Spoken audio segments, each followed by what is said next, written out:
to the Real Estate News. I'm Jenny Lockhart, and joining me today is the lovely Geri Colucci with Equitable Property Management. Hi, Geri. Hi, Jenny. Glad to be here as usual. It's always a blast when you're here. So thank you. Let's talk a little bit about Equitable Property Management for people who aren't as familiar.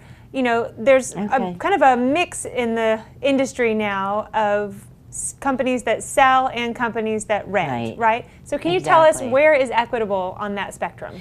Equitable Property Management focuses only on property management and rentals. We do not do any sales, so there's no competition in our office about what the focus is of our company, and that is strictly property management and rentals. Well, and I would imagine having that focus, it probably makes you even better at what you do because you're so streamlined in what you're paying attention to. It is really true. And what's also important is that I'm the owner of the company, and I'm an owner who is involved in the day-to-day operations of the company. Yeah, that was going to be my next question. So property owners can depend on when they come and join our company and they talk and meet me for the first time, that I'm going to be available to them for as long as they're with our company.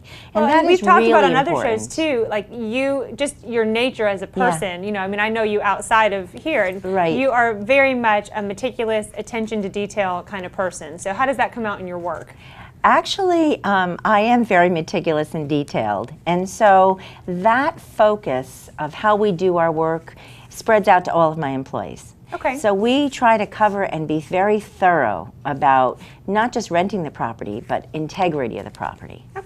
And now with the process, walk us through a little bit, you know, if I'm coming to you and I'm looking for a long-term rental, I mean, do you just hand me the keys and I go see for myself, or how does that process work? No. One really important thing about showing property is you never get a second chance to make a first impression.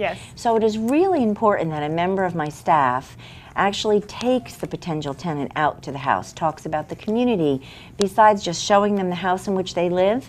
With all of our gated communities, people need to know what they can expect as far as amenities and also what rules and regulations that they have to follow. So it's really important that a potential tenant meets my staff member. Well, and also, don't you think that's kind of the beginning in the relationship? Yes, as far it as is. For a tenant, you know, you want to have that relationship with someone. They need to trust you, and you need to get a good feel for who they are and if they're a good fit for your property. And as far as tenants are concerned, they're going to be working with us for a year, 5 years. We've had a tenant in place for 10 years. And we need to know that we're going to gel and be able to get along together. And that gets established at the very first visit. Well, and obviously, you know, that speaks volumes for the kind of service that you provide. You know, that people may come for a year and end up staying 10. So it's true. They're in great hands. Geri, as always, it's a pleasure having you. Thanks so much for being with us today. Thank you. Merry Christmas and you happy too. holidays. I know it's Christmas week. Happy holidays. Thanks.